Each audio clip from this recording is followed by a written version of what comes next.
ครับวันนี้เรามาศึกษาภาษาล้านนากันต่อนะครับ ด้วยการ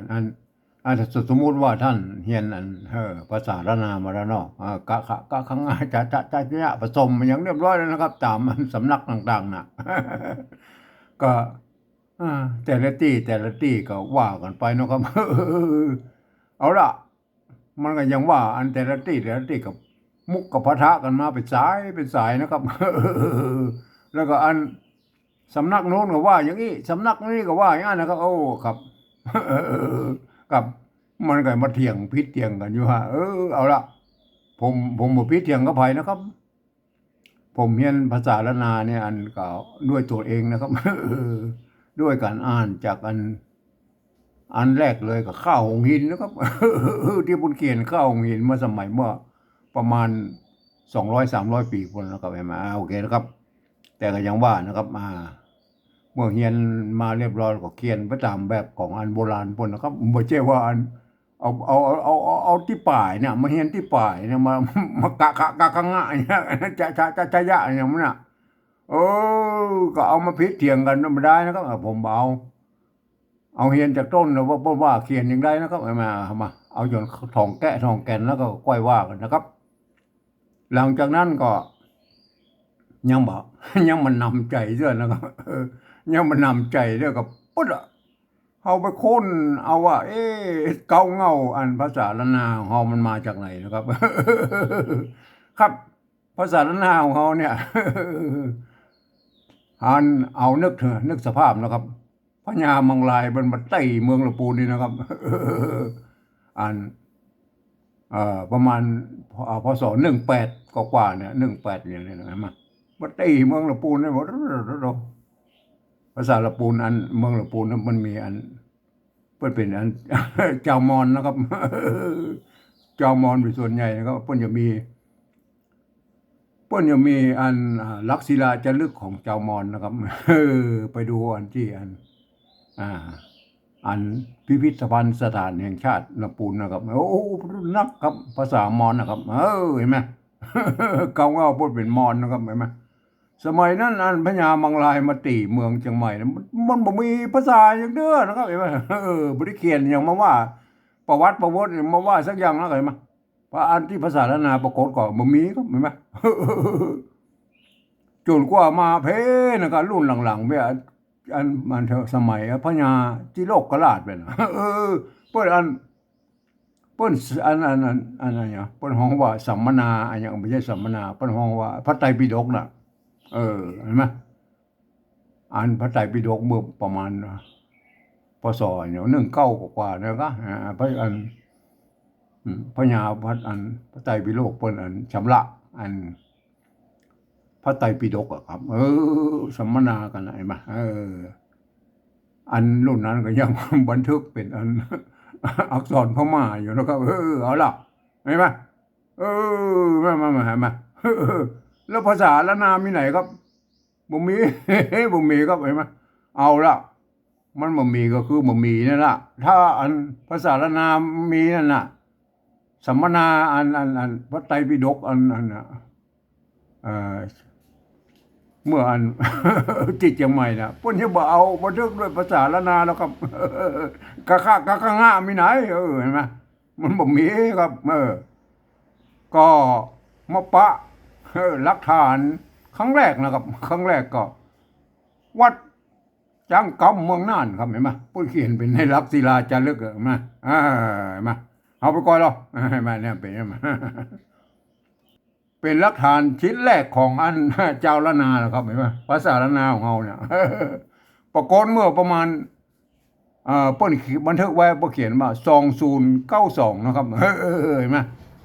เปิ้นสร้างไว้เมื่อปี2092นะครับเห็นไหมอันนี้เป็นภาษาละนาที่เฮาเห็นไหมอันนี้อย่างจิติเออ จิตะ อันนี้อย่างติถ้าจะตัวตะปีปีจิปีจิตนะครับแบบปีปีจิตะเห็นไหมก็พิชิตนั่นแหละพิจิต ปีจิตะ อ่านปี้ใจเนี่ยอันนี้ยังพระอันนี้ไพเนี่ยเห็นไหมไพเนี่ยเนี่ยบาลีแล้วกันบาลีโอเคนะครับมิอันอย่างก็ว่าไปนะก็อ่านเป็นบาลีอันเนี้ยเลกะอย่างนี้นะเห็นไหมอ่านไม่เป็นยังไงมาบิบูละเห็นไหมโอเคนะครับมาพระญาพระญาเห็นยังก็ไก่เสวยได้ไหมมันเป็นภาษาละนานะก็อ่านได้ก็ยังบ่ครบเลยนะครับก็อ่านเป็นโจไปนะครับอะไรอย่างเงี้ยมันก็ยังว่าเป็นภาษาละนาผสมอันกะมูแล้วก็อันผสมอันบาลีพ่องอย่างเนี้ยนะมันถ้าจะเป็นอันเป็นอัน เป็นอันที่เป็นสลักไว้คืออันเจ้าเมืองน่านนะครับ โอเคนะครับล่ะอันนี้มัน2092นะครับแล้วต่อมานะครับ ต่อมาก็ปรากฏอันนี่มั้ยที่เพิ่นอันสลักที่เพิ่นเขียนเป็นอันตำหายาไว้น่ะอันที่เฮาจะเรียนกันทุกวันนี่นะเห็นมั้ยก็คือตำหายานั่นน่ะ อันนี้ก็คือรุ่นหลังของ2092ให้สักหน่อยนะครับเห็นมั้ยหรือว่ารุ่นเดียวกันก็บ่ฮู้นะ มันก็ปอๆนะ400 500ปีนั่นแหละประมาณ500กว่าปีแล้วเห็นมั้ยเห็นมั้ยรุ่นนี้ยังมันบ่มีไม่เหยาะไม่ขอจ้างด้วยนะครับเห็นไหมเอาตังเนี่ยเอาตังตนเหมือนแจ้นะตังหากนั่นเนี่ยอันนี้มันบ่มีแม่ขอจ้างเอาตังตนเห็นไหมเห็นไหมเห็นไหมมันบ่มีท่านก็ต้องอ่านกันฟักตำผงเนี่ยจากเนี่ยเอากักยาเนี่ยเห็นไหมอันนี้มันเป็นตำหายาที่พวกนั้นที่พ่นเขียนไว้เมื่อประมาณ400-500 ปีมาแล้วนะครับเห็นไหมรุ่นนี้ยังไม่มีไม้เยาะและไม้ขอจ้างนะครับหรือต่อมานะครับต่อมาแถมมันประมาณรุ่น550 ปีลงมาเนี่ยอันนี้รุ่นนี้อันฝรั่งมังค่านะครับฝรั่งอังกฤษนั่นแหละมันมาก้าไม้ที่เมืองเหนือเนี่ยฮะมันด้วยอันบริษัทบอร์เนลนะครับบริษัทบอร์เนียวอันเปิ้นก้าไม้อยู่เมืองเหนือเนี่ยเปิ้นก็ยังว่านะพวกก็มันจะต้องทำสัญญาทำอะไรอย่างกันเนาะอันเปิ้นเป็นฝรั่งอันนี้แหละคนล้านนามันจะไปฮู้ฝรั่งอย่างไรมันก็เปิ้นก็เลยอันไปเรียนภาษาล้านนามานะก็แกะเป็นตัวอันนี่ตัวพิมพ์นะครับตัวพิมพ์ ตัวพิมพ์ของอันภาษาล้านนารุ่นนั้นน่ะ150 ปีที่แล้วเห็นมั้ยพวกเอาไปทำสัญญาพ่องอย่างพ่องแล้วก็พิมพ์มัน เป็นข้าวเป็นเกลือเป็นอันอย่างต่างๆของอันตั้งเหนือพ่องไอ้มาแล้วก็มันก็ปรากฏออกมาขึ้นมามันเป็นลักษณะของแต้นพิมพ์ของหงพิมพ์ของฝรั่งนะครับเห็นไหมต่อมาเมื่อหลังอันฝรั่งเพิ่นเลิกค้าไม้ไปแล้วพวกก็ขายให้พวกเลี้ยงเมืองไก่แล้วก็สืบทอดกันมาแถม50 ปี100 ปีใช่ไหมก็ประมาณเดียวมันมีแล้วหงพิมพ์รุ่นนี้มั้ยเฮาบอกอยแล้วกันมารุ่นนี้จะมีรุ่นนี้จะมีไม้เหาะไม้ขอจ้างละเห็นมั้ยอย่างเงี้ยเห็นมั้ยไม่เจาะไม้เหาะขอจ้างเห็นมั้ยโอเคนะครับร้านนั้นยังไม้เหาะนะครับเห็นมั้ยไม้ขอจ้างนี่ก็คือไม้ซัด2ซัดน่ะเห็นมั้ยอันนี้ไม้เหาะแน่นอนแล้วก็คือแต่ก่อนนี่ถ้ามันมีไม้เหาะพวกอันนั่งนะครับเนี่ยปุ่นใส่ไม่ย่อไปกันนั่งเสียงโทนะโทไทยอันนี้อันซัดแล้วก็2ซัดเข้าไปเนี่ย2ซัดเข้าไปไหม2ซัดเข้าไปเนี่ย2ซัดเข้าไปก็อันถ้ามันมีไม่ซัดเนาะอันแบบสมัยเก่าก็อันตังนี่ใส่ไม่ซัดเข้าไปตั้งเห็นไหมตั้งโอเคนะครับอันกรณีอันนี้อักษรสูงนะครับถ้าเป็นอักษรต่ำแล้วอักษรต่ำแล้วครับอันนี้ตัวกะเป็นอักษรต่ำเห็นไหมอันถ้าผมมีไม้ซัด2ซัดนี่แล้วสมัยเก่าเนาะสมัยเก่าก็อันเก้าเห็นไหมใส่ไม่ซัดไปก็เก้าเห็นไหมใส่ไม่ซัดอันนี้เก้านะครับถ้าผมมีอันนี้หรอเห็นไหมถ้าผมมีไม่ซัดนี่หรอก็ใส่ไม่ย่อไปหมดนั้นเนี่ยเป็นเก้านะครับเป็นเก้าเห็นไหมเก้านั่งเห็นไหมเสียงโทเห็นไหมท่านก็ดูอันเนี้ยเงาเห็นไหมเสียงโทพิเศษเห็นไหม ตัวเมืองตั้งเงาโอเคนะครับเอาละท่านคงเข้าใจแล้วนะครับเห็นไหมอันนี้รุ่นนั้นหลังจาก150 ปีลงมาก็เริ่มมีพัฒนาไม่เยาะแล้วสองซัดเข้าไปนะสองซัดเข้าไปต่อไปป่นก็ใส่หัวไม่น้อย เป็นไม้ขอจ้างนะครับ รุ่นประมาณพศอัน500ลงมาเนี่ยพวกใส่หัวไม่น้อยเป็นไม้ขอจ้างไปเลย เอาละวันนี้เราจะมาฮัดอ่านอันต่อจากละว่ามันได้ไป8 บรรทัดแล้วนะครับเห็นไหมอันนี้เป็นบรรทัดที่9นะครับเอาละอันนี้มันเป็นบรรทัดที่9นะครับวันนี้เราจะอ่านครับวันนี้เราจะอ่านละโอเคนะบรรทัดที่9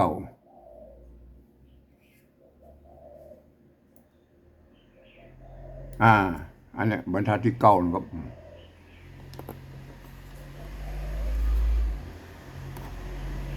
โอเคนะครับต่อจากตะวานะครับอันไม่เก๋ตัวละโหง ตัวกะละโหง ไม่กี่กันย้อนอยู่นี่ไอ้ไหมก็เรื่องเครือเรื่องอะไรอย่างนี้มันเขาหันมาหลายแล้วเนาะอันนี้ถ้าเป็นไตลือก็จะยองป้นเคอนะครับเคออันถ้าเป็นไตยวนอย่างเฮานะครับก็เครือนะครับเครือเป็นสระเอือนะครับเห็นไหมถ้าเป็น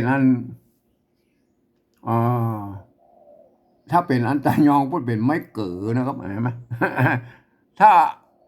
อันนี้เป็นได้จึงไม่เก๋อและไม่เก๋อนะครับเห็นไหมเพราะว่ามัน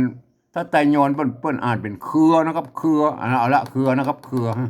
เขาอ่านมาหลายเมื่อละนี่ตัวง่านะครับตัวว่าไม้เป็นไม้เนี่ยทำหน้าที่เป็นไม้กัวเนี่ยปกติมันจะมีไม้กงกับอยู่ข้างบนเนาะอันนี้มันมีตัวสะกดแล้วพวกกระตัดไม้กัวออกนะครับความจริงมันเป็นตัวหน้าสะกดนะครับเนี่ยตัวหน้าสะกดอยู่ข้างบนนะครับเห็นไหมเมื่อตัวหน้าสะกดอยู่ข้างบนเนี่ยจะเขียนเป็นตัวละแตนนะครับมันเริ่มมันเก้าเงามาตั้งแต่อัน400-500 ปีมาแล้วครับอันนี้คือเป็นอันเก้าเงาของภาษาละนาแล้วมันรุ่นหลังก็โอเคนะบัญญัติประจำเปิ้นนะครับอันนี้ก็อ่านว่าอันนี้ตัวนี้อ่านว่างวนนะครับงวนเสียงสมัญใช่ไหมอ่านง่วนง่วนเสียงโทครับง่วนเห็นไหมง่วนเสียงตีไหมเห็นไหมช่างก็ใส่อันไม่เยาะไม่ซัดเอาคนเดียวเลยเห็นไหมเครือง่วนนะครับเครือง่วนอย่างครับง่วนอย่างเอาไปดูนะครับอันนี้มันไม่ได้เขียนตอนนี้พวกเขาเขียนมาเพ่เห็นไหมอันนี้ตัวหางมะมันขีดนักไปหน่อยเป็นตัวมะนะครับไม่กูหมูนะครับเห็นไหมอันนี้ก็หูแล้วไงมาเครืองวนหมูนะครับเครืองวนหมูอันนี้มันบเดียวก็ยังมีเครืองวนหมูนะครับบเดียวเปิ้นห้องเป็นห้วนก็ห้วนหมูเป็นห้วนหมูใช่ไหมบเดียวห้องห้วนหมูเนาะห้วนหมูเอาละจะห้วนหมูหรือห้วนหมูอันเดียวกันนะเอาละอันนี้ต่อไปก็อันนี้เห็นไหมไอ้เครือกำนี้บนใจตัวข้าหางยาวแล้วไงไหมข้าหางยาวก็อ่านว่าเครือเหมือนกันนะเจ้ากันนะครับ อันนี้ก็เครือนะครับเห็นไหมอันนี้ก็เครือเจ้ากันนะครับมาเครือเจ้ากันนะครับเห็นไหมบัลลันลิ้นบักเครือนะครับไม่ใช่ลั่นลิ้นบัลลันลิ้นครับตัวกะละโหงนี่อ่านเป็นตัวคอนะครับตัวคออ่านเป็นตัวคอเครือไม่ใช่เครือนะครับเครือเอาละอันนี้ก็เครือนะครับเครืออันเดียวกันนะครับเครืออันนี้หมูเครือหมูยังหมูยังอันนี้ตัวปะไม่ซัดกันย้อนห่างยะโอเคนะกันเนี่ยอันกรณีนี้ก็อันไม้ซัดนี่ไม่ใช่ไม้กอดไม่ใช่ไม้กอดจ้างนะครับไอ้ไม้ซัดในอันกรณีนี้คือเป็นไม้กำกับเสียงนะครับเต้ากับไม้แต่คู่นั่นแหละในภาษาไทยนะก็คืออ่านได้3 เสียงนะก็คืออันเสียงจัตวานะครับปล่อย เสียงเอครับ ปล่อยปล่อยนะครับเสียงโทครับปล่อยปล่อยนะครับอันนี้หมูใช่ไหมหมูใช่ไหมอันนี้ก็หมูนะครับได้สามเสียงเหมือนกันนะครับเห็นไหมอ่าอันนี้เครือหมูยังหมูปล่อยหมูปล่อยมันมีไม่ได้ยินคือหมูปล่อยหมูปล่อยนี่เข้าใจกันอันเนี้ยพวกเราหมูปล่อยเนี่ยคือหมูปล่อยมันไปเรื่อยๆนะคือหมูปล่อยนะครับเอาละต่อไปนะครับต่อไปคือหมูปล่อยอันนี้รออันนี้ตัวฮะเนี่ยไม่ก่อว่าไหนมาหันยังครับมีไม่ก่อว่านั้นนะครับกรณีถ้ามันมีอันไม่ถ้ามีตัวสะกดเนาะตัวสะกดพวกจะตัดไม่อันไม่กังวลนี่ออกนะครับเห็นไหมอันนี้ยังตรงสะกดนะครับเป็นห้องเนี่ยพวกจะตัดไม่กังวลออกอันนี้หอนะหอเห็นไหมอ่านได้สามเสียงนะครับหอเสียงจัตวาหอเสียงเอกหอเสียงอันโทเมืองหรืออัน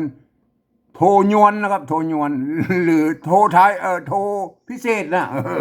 เอาตามตามสบายภายในห้องอะไรก็ได้มาโทเมืองโทเมืองเลยเห็นไหมอันนี้อ่านหอนะครับเอาไว้ก่อนอันนี้เราตัวซะอันนี้ตัวซะเห็นไหมตัวซะก็อ่านภาษานะครับอันนี้ตัวปะเห็นไหมไม่กาหางสะกดด้วยหางเนี้ยอ่านว่าซะปลายมันตรงอันเนี้ยมันอ่านว่าปลายนะครับแม่อันนี้อ่านซะละซะปลายซะปลายมันมีซะปลายก็บ่มีซะปลายมีซะปลายนี่ก็เนี่ยสปายนั่นแหละเห็นไหมถ้าเป็นตัวซะอันสอเสือเนาะก็สปายนะสปายเห็นไหมสปายเห็นไหมแต่เปิ้นอันสะปายจะสะหรืออันสะมันอันเดียวกันนะครับเพราะว่ามันเป็นตัวเดียวกันเลยไหมอันนี้สะปายนะก็สะปายอันนี้อย่างหอสะปายหอสะปายบอกเขาท่าหอสะปายหอสะปายหอสะปายอันนี้ตัวข้าหางยาวกำด้วยตัววะไม่กาหางเนี้ยอ่านว่าควาย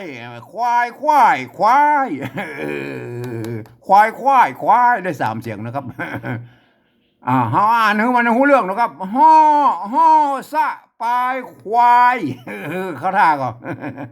อ่านได้หน่อให้มันหูเรื่องก่อนละห่อสะปายควายมันเป็นยังไงกับหูเด้ออันยาอย่างไรกับหูเด้อห่อสะปายควายเอาละอันตัวนี้เรานี่เอาหันลายเตื้อละตัวตะไม้เก๋าไหมเพราะมันมีไม้ซัดกับไว้นี่อันไม้ซัดอันกับไว้นี่มันมันทำหน้าที่เป็นอันกับทำหน้าที่สองอย่างเลยครับ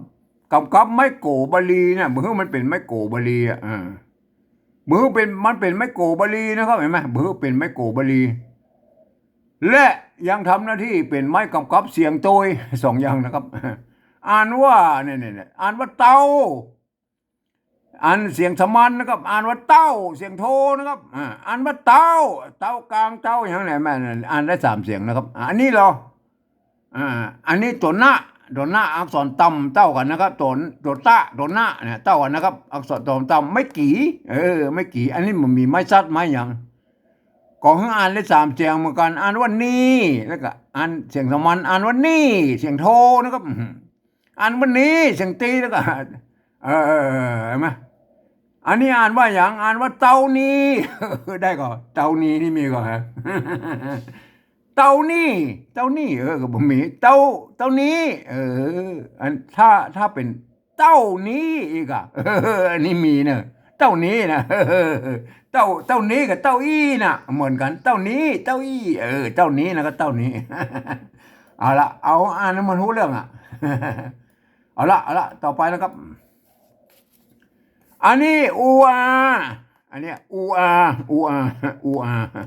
อันนี้ตัวอูนะครับตัวอูสะกดด้วยอาอูกับอาเนี่ยเปิ้นบัญญัติมาตั้งแต่อันโบราณสมัยนั้นแล้วเอานะเอาเปิ้นอ่านว่าเอานะเอาละอันนี้มันตัวมันเป็นตัวที่มันเปิ้นบัญญัติมาแล้ว ตัวแลตัวแลตัวเอาตัวอย่างนี้เนี่ยเปิ้นบัญญัติมาหมดแล้วนะครับตัวก้อตัวบออย่างนี้เปิ้นบัญญัติมาหมดแล้วก็เฮาก็ต้องเอาไปตัวนะอันวันหลังจะหันไอ้บอกบก้อนะครับเอาละต่อไปนะครับ อันนี้คือไม่ต้องอธิบายนักละคืออันนี้ตุกกะอาการย่อนอาการย่อนสะกดด้วยตัวละตั้งบนอันนี้ไม่กงไม่กงไม่กงเห็นไหมไม่กงตอนนี้ทำหน้าที่เป็นไม้กำกับเสียงเหมือนไม้ซัดตะกี้เนี่ยอันนี้เนี่ยทำไม้ซัดเหมือนอันนี้เต่าเนี่ยทำไม้กำกับเสียงเหมือนกันใช่ไหมโอเคนะครับก็อ่านว่าก่อนเสียงจัตวานะครับก้อนเสียงเองนะครับเห็นไหมแล้วก็ก้อนนะครับก้อนเห็นไหมอันเอาคือนะเอาคือก่อนได้ยินว่าคือก่อนเนี่ยมันจะมีว่าเอาคือก่อนอันนี้พอเข้าท่าเลยคือก้อนเนี่ยอันนี้เรียกว่าเข้าท่าเอาเครือก่อนนะครับเครือก่อนนี่ก็ถ้าหญ้าเป็นหญ้าก่อนนะเครือก่อนนะถ้าอยู่เป็นเอาเครือก่อนมันหญ้าก่อนมันจะมีเครืออยู่แล้วหญ้าน่ะเอาเครือก่อนเอาเครือหญ้าก่อนนะได้อยู่เป็นอย่างนั้นนะครับผมก็บอกเด้อทำหายาเป็นเครือก่อนนะอะไรมาเดี๋ยวเปิ้ลเนี่ยเอามาต้มแป้งยานะครับดึงครับตึงอันสะเปดของพืชเนี่ยนะได้หมดนะครับแป้งยานะครับเห็นไหมมันเป็นสัญญาของพระพุทธเจ้าแล้วครับเอาละต่อไปแล้วครับเอามาอ่านเนาะเอามาอ่านนะครับมาอ่านเท่าที่นะครับคือนะครับคืออันนี้กะละหงเห็นไหมอันนี้ก็ใส่คอควายรอเรือไหมกะละหงอ่านว่าเครือนะครับไม่ใช่เครือนะครับเครือง้วนเห็นไหมอันนี้ง้วนนะครับเครือง้วนหมูเครือง้วนหมูอันนี้มีกะเครือง้วนหมูเนี่ยมาเดียวเปิ้นห้องว่าห้วนหมูนะครับเจ้าบ้านมาเดียวเปิ้นห้องว่าห้วนหมูนะครับคือห้วนหมูเอาละอันนี้ไปยังเขาแปลงยานะครับต่อไปแล้วครับคือห้วนหมูแล้วนะครับอันหมูนี่มันอยู่อันประโยคหน้าบนคือหมูป่อยคือหมูป่อยนะครับเอาละได้สองประโยคแล้วนะครับได้สองอย่างละสองยาละอันนี้ก็ห่อสะปายควายห่อสะปายควายนี่มันห่อสะปายควายนี่มันเป็นเครื่องอย่างกับหมูเด้อแบบไหนกับหมูผมก็บ่เข้าใจเหมือนกันนะบ่เคยหันแล้วก็บ่เคยหันห่อสะปายควายเต้านี้นะก็เต้านี้นะก็เต้านี้เห็นไหมอันนี้เต้าอันเต้านะก็เต้าใส่ไม่โซนบ่ใช่บะเต้านะครับบ่ใช่นะครับเต้านะครับเห็นไหมถ้าบ่มีไม้นี่หรอเต้านะครับใส่ไม่เอกไปเต้าใส่ไม่โทเต้านะครับเห็นไหมแล้วก็บะเต้าเขียนอย่างใดครับก็ใส่จุดไว้นี่ก็กำกับว่ามันเต้าเนี่ยเปิ้นอันภาษาไทยบ่เขียนได้นะบ่เขียนได้มันก็เอาจุดประดับไว้เนี่ยหูยว่าอ๋อเต้าเนอะ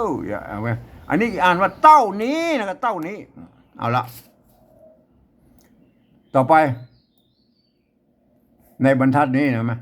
เอาเครือก่อนเครือหญ้าก่อนนั่นเนาะเครือหญ้าก่อนโอ้เพิ่งมาแปลงยาเอาละไอ้แม่วันนี้เราอ่านบรรทัดที่เก้านะก็เป็นบรรทัดที่เก้านะครับขอท่านไปเสาะอันแต่แป๊บยานะครับแต่แป๊บยาไผมีนะครับก็ไปเสาะมาแล้วก็อันเอามือถือถ่ายว่าแล้วก็เอามาขยายดูนะครับ ขยายดูแล้วก็อ่าน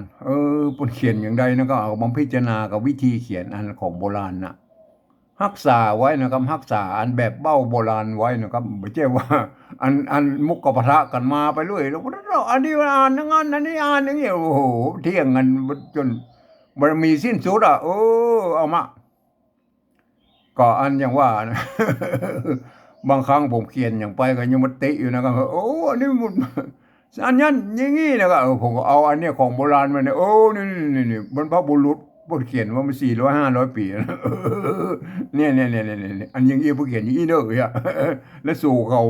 ลุกเหียนลุกที่ไหนมาเอ้ยอีใจแล้วครับขอให้หมู่เฮารักษาอันเก่าเง่าของภาษาละนาไว้นะครับไม่ใช่ว่า มุกกับปะทะกันไปเรื่อยๆแล้วก็แล้วก็เปลี่ยนแปลงกันไปเรื่อยๆแล้วก็เอาละครับวันนี้ผมก็ฝากไว้แค่นี้นะครับ